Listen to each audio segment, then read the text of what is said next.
নারী কমিশন বাতিল করা হোক। নারী কমিশনের বিরুদ্ধে গোটা বাংলাদেশে আওয়াজ তুলতে হবে। এই নারী কমিশন বাংলাদেশে বাস্তবায়ন করতে দেওয়া হবে না। প্রয়োজনে জীবন দেব, রক্ত দেব। আরো দিয়েছি, 47 রক্ত দিয়েছি, 71 রক্ত দিয়েছি, 24 গণ অভ্যুত্থানের রক্ত দিয়েছে মুসলমান। প্রয়োজনে আরেকটা জিহাদ হবে। তারপর এই নারী কমিশন নামে বেশ্যা কমিশন বাংলাদেশে বাস্তবায়ন করতে দেওয়া যাবে না। কথা বলেন ঠিক না ঠিক? সম্মানিত হাজিরিন, আজ আপনাদের সম্মুখে সাম্প্রতিককালের বহুল আলোচিত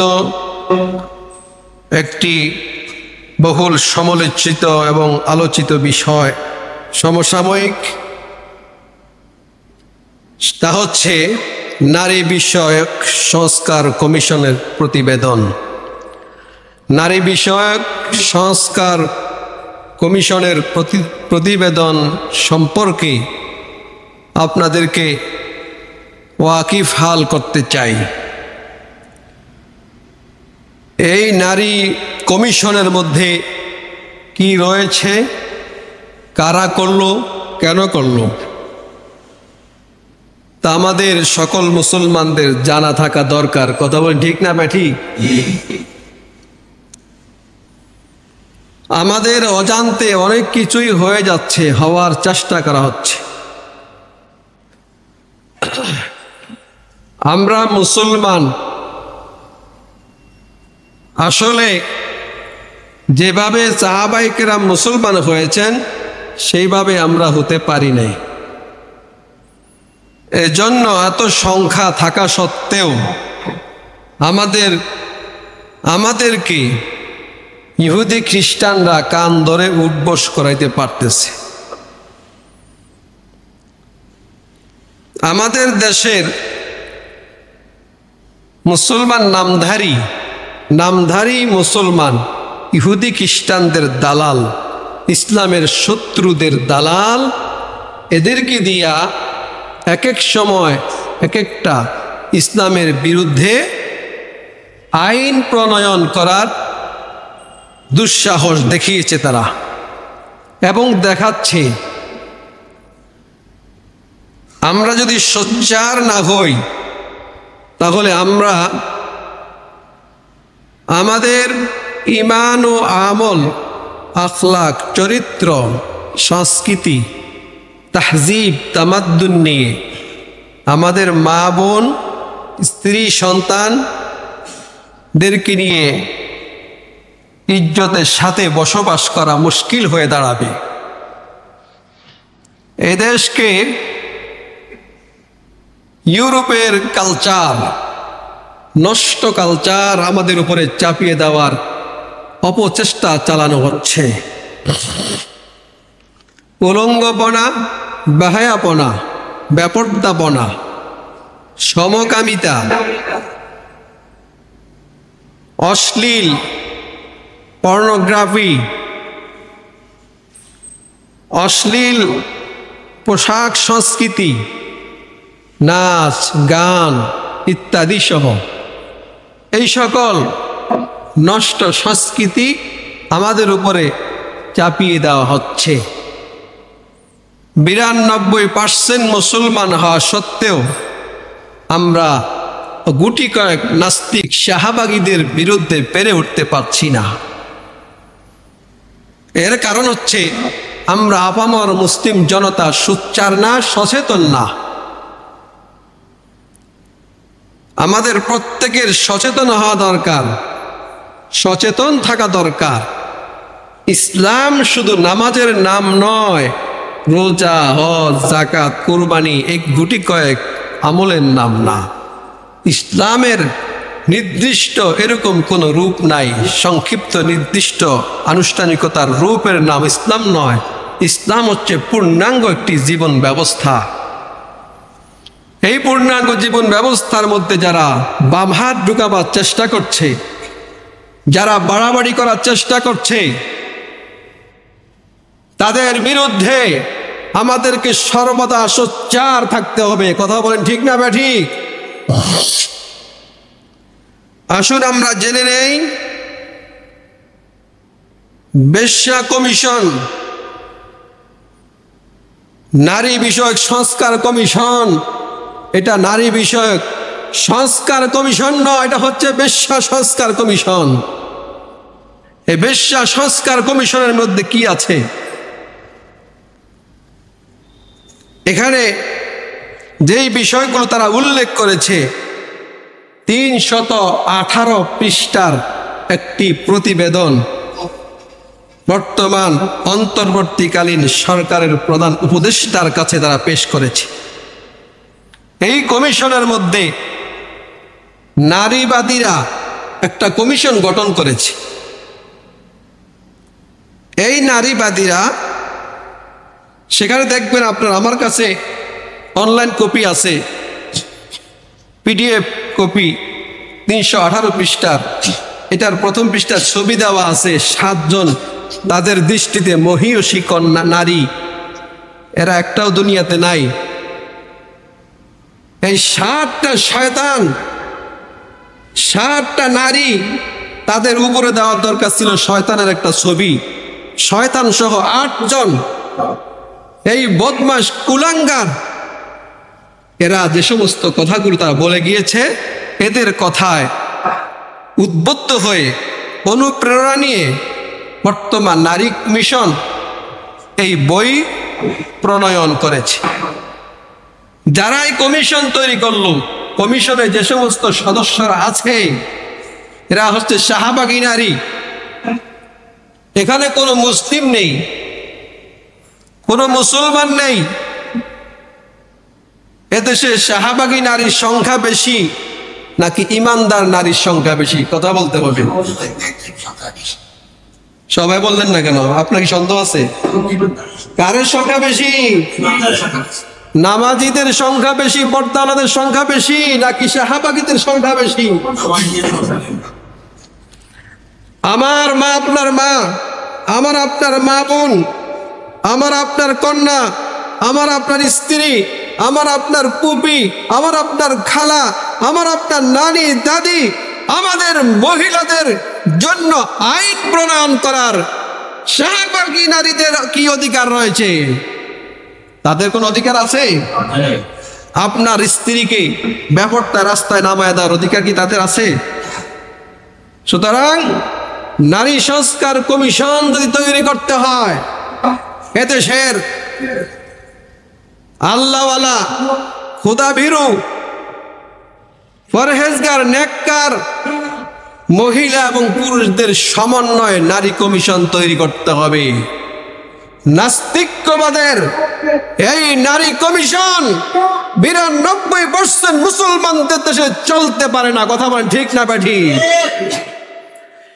এই নারী কমিশন নামে বেশ্যা কমিশন প্রত্যাহার করতে হবে, বাতিল করতে হবে। আমরা এই কমিশন মানি না, ঘৃণা ভরে আমরা প্রত্যাখ্যান করলাম। কথা বলেন ঠিক না বেঠি? আমার ভাইয়েরা, এখানে আল্লাহ তাআলার কোরআনের বিরুদ্ধে আইন প্রণয়ন করা হয়েছে। কোরআনের বিরুদ্ধে তারা আইন রচনা করার জন্য আবেদন করেছে। অনেক দূর তারা অগ্রসর হয়ে গিয়েছে। আল্লাহ রাব্বুল আলামিন সূরা আনআমের 115 নম্বর আয়াতে বলেছেন, ওয়া তাম্মাত কালিমাতু রাব্বিকা সিদকান ওয়া আদলা লা মুবাদ্দিলা লিকালিমাতিহি ওয়া হুয়াস সামিউল আলিম। আল্লাহ রাব্বুল আলামিন বলেছেন, হে আমার হাবিব, আপনার রবের কালাম সত্য এবং ন্যায় পরায়ণতার সাথে পরিপূর্ণতা লাভ করেছে। আপনার রবের কালামের মধ্যে কেউ পরিবর্তন করতে পারবে না। পরিবর্তন করার অধিকার দুনিয়ার কাউকে দেওয়া হয় নাই।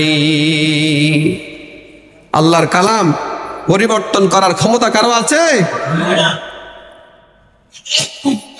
আমার বন্ধুগণ, তারা যে এই কথাগুলো বলেছে, সবগুলো বলার তো সময় নেই। তারা এই বইয়ের ভূমিকায় 33 নং পৃষ্ঠায় তারা বলেছে, রাষ্ট্র এবং পরিবারে সমান হব অধিকারে। বাংলাদেশের সংবিধানে জনপরিসরে নারী ও পুরুষের সমতা নিশ্চিত করা হয়েছে, তবে ধর্মভিত্তিক পারিবারিক আইনে নারীর প্রতি বৈষম্য বিদ্যমান। বলুন না নাউজুবিল্লাহ। কোরআনের মধ্যে আল্লাহ তাআলা নারীদেরকে ঠকিয়েছেন, এই কথা এখানে বলা হয়েছে। আমরা কি আস্তাগফিরুল্লাহ বলবো নাকি আলহামদুলিল্লাহ বলবো? কেউ যদি বলে আল্লাহ নারীদেরকে ঠকাইছে, সে কি মুসলমান থাকতে পারে? আসতে বললেন যে সন্দেহ হয়। আপনি যদি বলেন আল্লাহ আমার মেয়েকে ঠকাইছে, আপনি কি মুসলমান থাকবেন? না। বিয়ে, তালাক, অভিভাবকত্ব এবং উত্তরাধিকার আইনে আল্লাহ তাআলা নারীদেরকে ঠকিয়েছেন। ধর্মীয় বিধানের ভিত্তিতে পরিচালিত ব্যক্তিবাচক আইনগুলো নারীদের জন্য বিশেষভাবে বৈষম্য সৃষ্টি করেছে। বলুন না নাউজুবিল্লাহ। ধর্মীয় বিধানে নারীদেরকে বৈষম্যের আওতায় আনা হয়েছে। নারীরা বৈষম্যের শিকার হয়েছে আল্লাহর কোরআনে।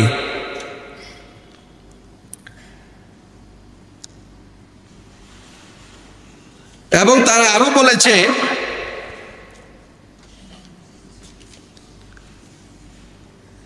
নারীদের সম্পত্তির সমান উত্তরাধিকার নিশ্চিত করতে মুসলিম ও হিন্দু উত্তরাধিকার আইন সংশোধন করা জরুরি।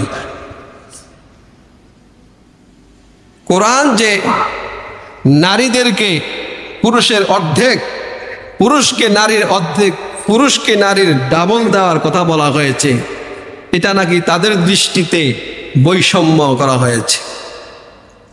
আপনারা কি তাই মনে করেন? একজন মেয়ে একজন ছেলের অর্ধেক পাবে। বাহ্যত দৃষ্টিতে দেখা যায় ছেলেকে জিতানো হয়েছে, মেয়েকে ঠকানো হয়েছে। ছেলেও আপনার, মেয়েও আপনার। ছেলেকে দেওয়া হলো 2 টাকা, মেয়েকে দেওয়া হলো 1 টাকা, তাহলে এটা বাহ্য দৃষ্টিতে বৈষম্য দেখা যায়। কিন্তু যারা কোরআনকে আদ্যপান্ত ফার্স্ট টু লাস্ট স্টাডি করবে, পুরা বিষয়টা বুঝবে, পুরা বিষয় না বুঝে আংশিক যদি আপনি কেটে এনে দেন, তাহলে তো সেখানে ভুল বুঝাবুঝি হবেই। মেয়েকে দেওয়া হয়েছে 1 টাকা, ছেলেকে দেওয়া হয়েছে 2 টাকা। এখানে এক জায়গায় আপনি দেখলেন মেয়ে 1 টাকা পেয়েছে, আরো যে 5 জায়গায় মেয়ে ডাবল পেয়েছে, বেশি পেয়েছে, সেটা তো আপনি লক্ষ্য করেন নাই। তাহলে আপনি অল্প বিদ্যায় ভয়ঙ্করী। কোরআন যে আপনি বুঝেন না, বিষয়টা এমন নয়। আপনার মাথার মধ্যে শয়তান ঢুকেছে। ইহুদি খ্রিস্টানরা আপনাকে লাড়ে। এই নাস্তিক শাহবাগী নারীরা কিভাবে বাংলাদেশে সাহস পেল কোরআনের বিরুদ্ধে সংস্কারের দাবি তুলতে? আমাদের প্রধান উপদেষ্টা, ওনার মাধ্যমে এই নারী কমিশন কোরআন বিরোধী এই আইন প্রণয়ন করতে চায়, সংস্কার করতে চায়। ডক্টর ইউনূসকেও স্মরণ রাখতে হবে। এ দেশের হাজার হাজার তাওহীদি জনতার শাহাদাতের কাফেলার রক্ত মারিয়ে আপনি ক্ষমতায় আরোহণ করেছেন, নাস্তিক বেঈমানদের এজেন্ডা বাস্তবায়ন করার জন্য নয়। কথা বলেন ঠিক না বেঠিক? 16 বছর পর্যন্ত স্বৈরাচার দেশের মধ্যে উন্নয়ন করলেও যেহেতু ইসলামের বিরুদ্ধে উলামায়ে কেরামের বিরুদ্ধে অবস্থান করেছে। এই দেশের তাওহীদি জনতা, আবাল বৃদ্ধ বনিতা, সর্বস্তরের মুসলমান এই ফ্যাসিস্টকে দৌড়াইয়া তার মামুর বাড়ি দিল্লিতে পালাতে বাধ্য করেছে। সুতরাং আমরা এই দেশের 92% মুসলমানদের পক্ষে বলতে চাই, ডক্টর ইউনূস, আপনিও যদি কোরআনের বিরুদ্ধে, সুন্নাহর বিরুদ্ধে, 99% মুসলমানদের বিরুদ্ধে গিয়ে নাস্তিক বেঈমানদেরকে খুশি করার জন্য কোরআন ও ইসলামের বিরুদ্ধে কোনো আইন প্রণয়ন করার দুঃসাহস দেখান, আপনার পরিণতি সেই ফ্যাসিস্টের মতোই হবে। কথা বলেন ঠিক না বেঠিক? ভয় পেতেছেন নাকি? মুমিন ভয় পায় না, ইমানদার ভয় পায় না, কারণ মুমিনদের, ইমানদারদের হারানোর কিছু নাই। জীবনটা চলে গেলে জান্নাত, জীবনটা চলে গেলে শাহাদাত। শাহাদাত হবে একজন মুমিনের তামান্না, জান্নাত হবে তার গন্তব্য, আল্লাহ হবেন তার প্রিয় পাত্র। আল্লাহকে খুশি করার জন্য মুমিন তার সমস্ত কর্মকাণ্ড চালায়। আমার ভাইরা, সমান অধিকার তারা দাবি করছে। আমি আপনাদেরকে বুঝাবার জন্য বলতে চাই, কোরআনের কোনো আইন যদি আপনার যুক্তিতে বুঝে আসে আপনি মানবেন, নচেত আপনি মানবেন না, বুঝে না আসলে মানবেন না। এমন মুসলমান আল্লাহর দরকার হয় না। মুসলমান তাকেই বলা হয় ইসলামের প্রতি অবিচল বিশ্বাস যার আছে। ইসলামের প্রতি অবিচল বিশ্বাস কাকে বলা হয়? কোন নাস্তিক যদি আপনার সামনে দাঁড়িয়ে বলে, অনেক যুক্তি তর্ক দিয়ে আপনাকে হারিয়ে ফেললো, এরপরে আপনি তার সাথে উঠতে পারছেন না, এখন চিন্তা করলেন আসলে তো তার যুক্তি আছে কথার মধ্যে, হলেও হতে পারে। আপনি যখন এই চিন্তা করলেন, চিন্তা করতে দেরি, আপনি বেঈমান হতে দেরি থাকবে না। এটাকে অবিচল বিশ্বাস বলা হয় না। ইসলামের প্রতি অবিচল বিশ্বাস হলো তা।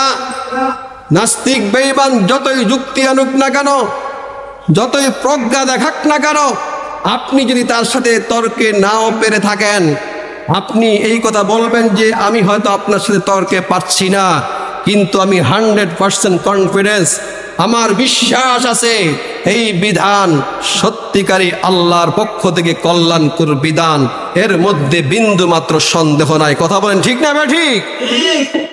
এভাবে ইসলামকে বিশ্বাস করতে হবে। আপনি চিন্তা করলেন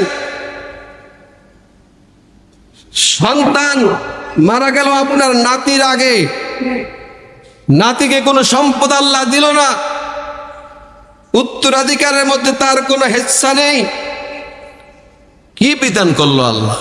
এমন একটা যদি কথা মনের মধ্যে ঘুরপাক খায়, আপনি বেঈমান, আপনি মুসলমান নন। বুঝেন আর না বুঝেন, বলতে হবে এর মধ্যে কল্যাণ আছে। আপনি বুঝেন না হয়তো বা এর মধ্যে কল্যাণ আছে, এই মাসআলা আরেকদিন বলবো।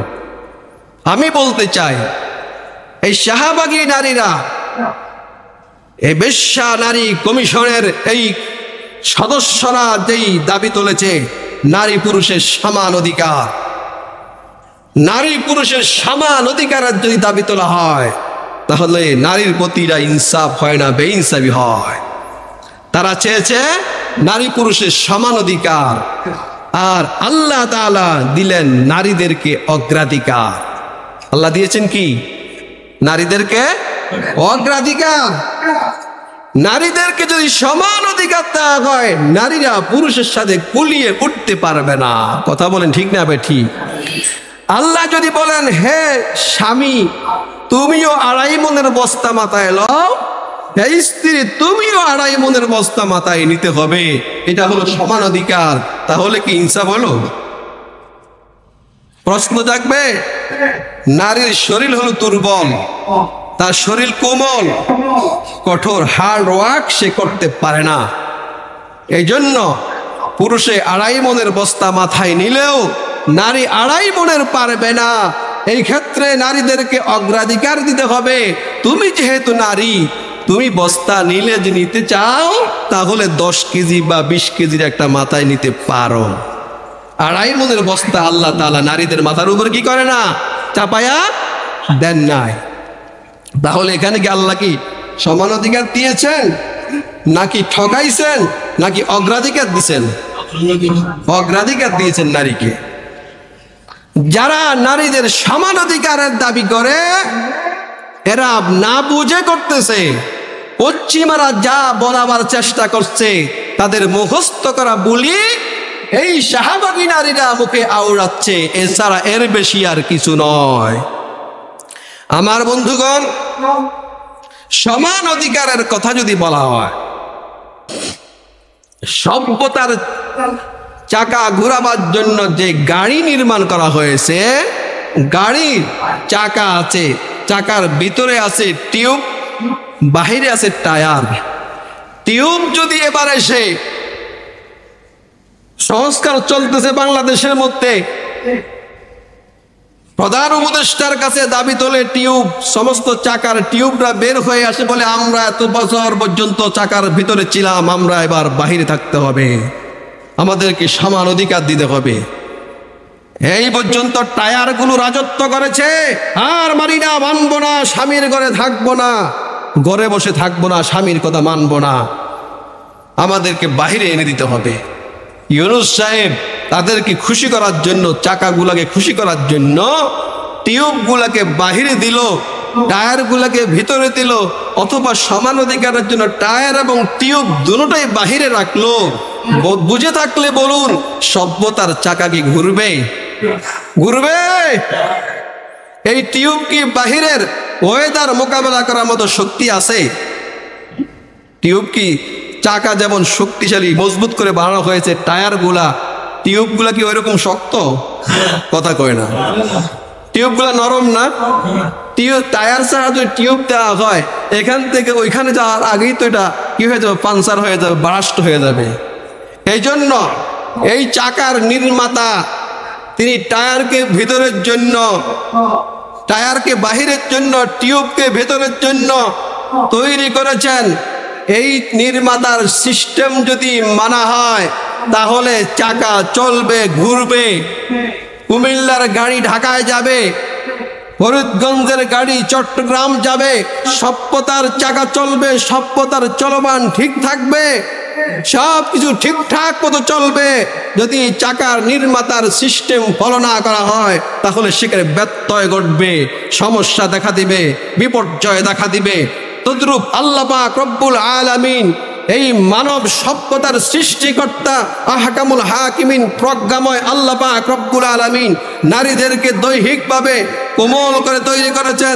শরীরটা কোমর, কণ্ঠটা কোমর, সবকিছু কোমল ভাবে সৃষ্টি করেছেন। তাদেরকে বলা হয়েছে অকারনা ফি বুয়ুতিকুন্না ওয়ালা তাবাররাজনা তাবাররুজাল জাহিলিয়াতিল উলা।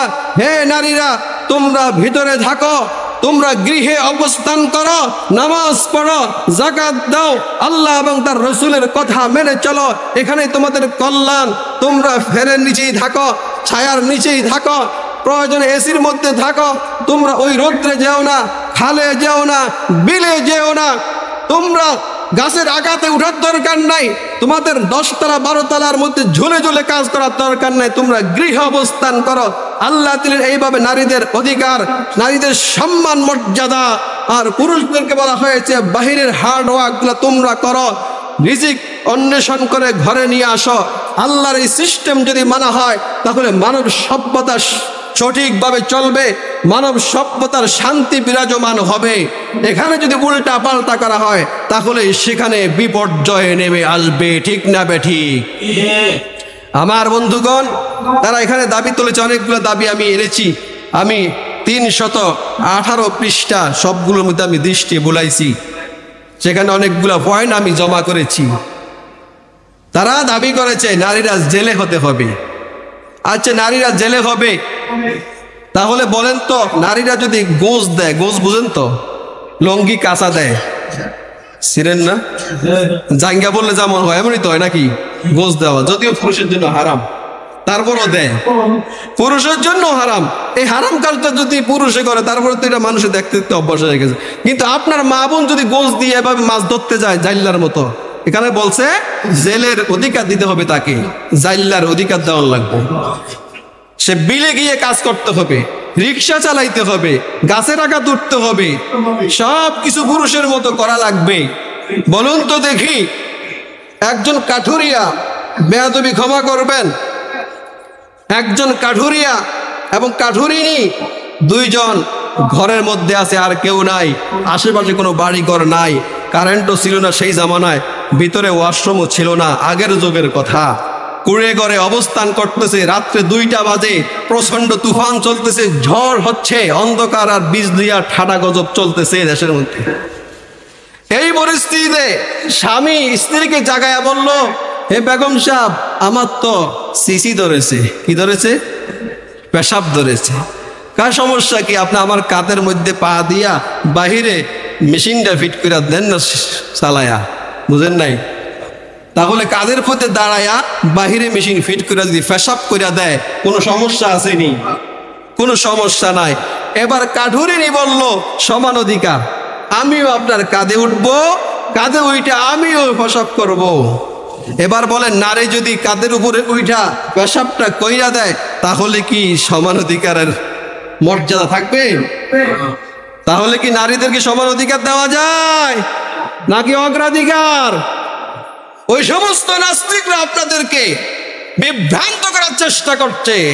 নারীদেরকে সমান অধিকার আল্লাহ দেয় নাই, তাদেরকে দিয়েছেন অগ্রাধিকার। তাদেরকে কি দিয়েছেন? অগ্রাধিকার। বাবার কাছ থেকে পেল 1 টাকা, মেয়ে আপনার স্ত্রী তার বাবার কাছ থেকে পেল 1 টাকা, আপনি পেলেন 2 টাকা। আপনি 2 টাকা পেয়ে, আপনি সংখ্যায় বেশি পেয়েছেন, সে পেল 1 টাকা। সে 1 টাকা পাইয়া ব্যাংকের মধ্যে রেখে দিল। আপনি 2 টাকা পেয়ে আপনি কি করলেন? আপনার মা বাবার খরচ চালাইলেন, আপনার স্ত্রীর খরচ চালাইলেন, আপনার মেয়ের খরচ চালাইলেন, আপনার বোনের খরচ চালাইলেন। বাবা মারা গেলে বা বৃদ্ধ হয়ে গেলে ভাই বোনের ভরণ পোষণ, পড়ালেখা, চিকিৎসার খরচ সব আপনি চালাইলেন। এরপরে আরো আত্মীয় স্বজন আসলে সব খরচ আপনি চালাইলেন। পাইলেন 2 টাকা, খরচ করলেন কয় টাকা, কয় জায়গায় খরচ করলেন। এরপরে আপনার নিজের খরচটাও আপনি নিজে করলেন। পাইলেন 2 টাকা, খরচ করলেন 10 জায়গায়। স্ত্রী পাইল 1 টাকা, তার নিজের দায়িত্ব নাই, বাচ্চার দায়িত্ব নাই, স্বামীর দায়িত্ব নাই, বাপমার দায়িত্ব নাই, আত্মীয় স্বজনের কোনো খরচের দায়িত্ব নাই। 1 টাকা পাইয়া ব্যাংকের মধ্যে ধুয়া দিল, আর সেখানে প্রতি মাসে মাসে টাকা বাড়তে থাকলো, 1 টাকায় বহু টাকা হয়ে গেল। আর স্বামী বাচ্চারা 2 টাকা পাইয়া, 2 টাকা তো গেল, মাসে যা কিছু ইনকাম করলো সেটাও গেল, হিমশিম খাইতেছে। তাহলে সে 2 টাকা পাইয়াও কম, স্ত্রী 1 টাকা পাইয়া পেল বেশি। কথা বলেন ঠিক না বেঠিক? একজনে পাইল রোল নম্বর 1, আরেকজনের রোল নম্বর হলো 10। যে 1 নম্বর হইল রোল নাম্বার, তার বাবা হইল কৃষক। কৃষক বলল, আমার ছেলে 1 নম্বর হইল কেন? এত খরচ করে তাকে পড়াইলাম, সে 1 নম্বর হইল। আর পাশের ছেলে হইল 10, তার কোনো পড়ালেখা খরচই তো করলো না, সে হইল 10, আর আমার ছেলে হইল 1 নম্বর। এই ছেলে ঘরে রাখবো না। কিন্তু এই মূর্খ বাবা জানে না রোল নম্বর 1 হইলে বেশি হয় আর 10 হইলে কম হয়। এই মূর্খ যেভাবে বোঝে না, এই নারী কমিশনের এই গণ্ড মূর্খ, এই শিক্ষিত পণ্ডিত নামে গণ্ড মূর্খরাও বোঝে না স্ত্রী 1 পায়াও বেশি আর স্বামী 2 পায়াও কম। আল্লাহ এদেরকে হেদায়াত দান করেন, বলুন আমিন। এই নারী কমিশন বাতিল করা হোক। নারী কমিশনের বিরুদ্ধে গোটা বাংলাদেশে আওয়াজ তুলতে হবে। এই নারী কমিশন বাংলাদেশে বাস্তবায়ন করতে দেওয়া হবে না। প্রয়োজনে জীবন দেব, রক্ত দেব। আরো দিয়েছি, 47 রক্ত দিয়েছি, 71 রক্ত দিয়েছি, 24 গণ অভ্যুত্থানের রক্ত দিয়েছে মুসলমান। প্রয়োজনে আরেকটা জিহাদ হবে। তারপরও এই নারী কমিশন নামে বেশ্যা কমিশন বাংলাদেশে বাস্তবায়ন করতে দেওয়া যাবে না। কথা বলেন ঠিক না ঠিক?